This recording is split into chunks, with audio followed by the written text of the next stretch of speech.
ಬೆಂಗಳೂರಲ್ಲಿ LPG cylinder ಏನಿದೆ ಅದರ ಕೊರತೆ ಹೆಚ್ಚಾಗಿದೆ. ಹೀಗಿರುವಾಗ ಸಚಿವೆ ಲಕ್ಷ್ಮಿ ಹೆಬ್ಬಾಳ್ಕರ್ ಪ್ರತಿಕ್ರಿಯೆ ನೀಡ್ತಾ ಇದ್ದಾರೆ. ಈ ಒಂದು ವಿಚಾರವಾಗಿ ಬೆಂಗಳೂರಿನ ಜನ ಕೂಡ ಯೋಚನೆ ಮಾಡ್ತಾ ಇದ್ದಾರೆ, ಆತಂಕದಲ್ಲಿದ್ದಾರೆ.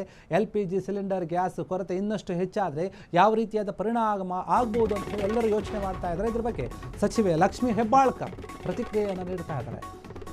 ಮೋದಿ ಸರ್ಕಾರಕ್ಕೆ ಅಭಿನಂದನೆಗಳು, ಒಂದು ರೀತಿಯಲ್ಲಿ ವ್ಯಂಗ್ಯವಾಗಿ ಮಾತನಾಡ್ತಾ ಇದ್ದಾರೆ.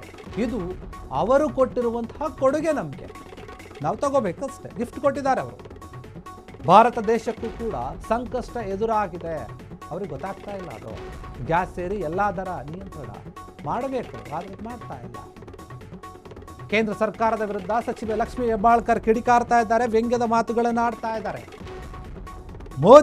ಮೋದಿ ಸರ್ಕಾರ ಇದು ನಮಗೆ ಕೊಟ್ಟಂತಹ ಗಿಫ್ಟ್, ಬೆಲೆ ಏರಿಕೆಯ ಗಿಫ್ಟ್ ಅಂತ ಹೇಳಿ ಲಕ್ಷ್ಮಿ ಹೆಬ್ಬಾಳ್ಕರ್ ಮಾತನಾಡಿದ್ದಾರೆ.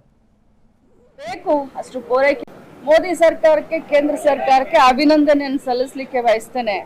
ಇದು ಅವರು ಕೊಟ್ಟಂತ ಒಂದು ಕೊಡುಗೆ ಅಂತ ಹೇಳಲಿಕ್ಕೆ ಬಯಸ್ತೇನೆ. ಮೊನ್ನೆ ಮಹಿಳಾ ದಿನಾಚರಣೆಯ ದಿನದಿಂದನೇ ಗ್ಯಾಸ್ ಸಿಲಿಂಡರ್ ಬೆಲೆ ಜಾಸ್ತಿ ಆಗಿದೆ.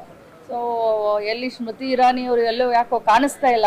ಯಾಕಂತಂದ್ರೆ 10 ರೂಪಾಯಿ 50 ರೂಪಾಯಿ ಜಾಸ್ತಿ ಬೆಲೆ ಆದರೆ ಪಾಪ ಭಾಳ ಬೊಂಬಳ ಹೊಡ್ಕೊಳ್ತಾ ಇದ್ರು.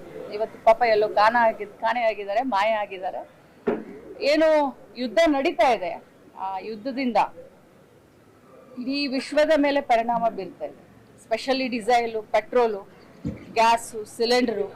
ಇನ್ನು ಬರ್ತಾ ಬರ್ತಾ ನೋಡಿ, ಇದು ಬರೀ ಶುರು ಆಗಿದೆ ಅಷ್ಟೇ. ಬರ್ತಾ ಬರ್ತಾ ನೋಡಿ ಭಾರತ ದೇಶಕ್ಕೆ ಬಹಳಷ್ಟು ಸಂಕಷ್ಟ ಎದುರಾಗಲಿದೆ. ಕೇಂದ್ರ ಸರ್ಕಾರ ತಕ್ಷಣ ಇಂಟರ್ವ್ಯೂನ್ ಆಗಬೇಕು.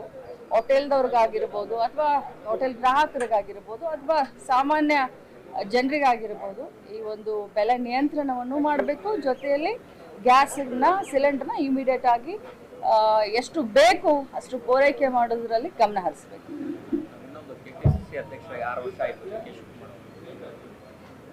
ಇವತ್ತಿಗೆ ಕೆಪಿಸಿಸಿ ಅಧ್ಯಕ್ಷರಾಗಿ ಮಾನ್ಯ DK ಶಿವಕುಮಾರ್. ಕ್ಷಣ ಕ್ಷಣದ ಸುದ್ದಿಗಳಿಗಾಗಿ ಫ್ರೀಡಂ ಟಿವಿ ಸಬ್ಸ್ಕ್ರೈಬ್ ಮಾಡಿ, ಲೈಕ್ ಮಾಡಿ ಹಾಗೂ ಫಾಲೋ ಮಾಡಿ.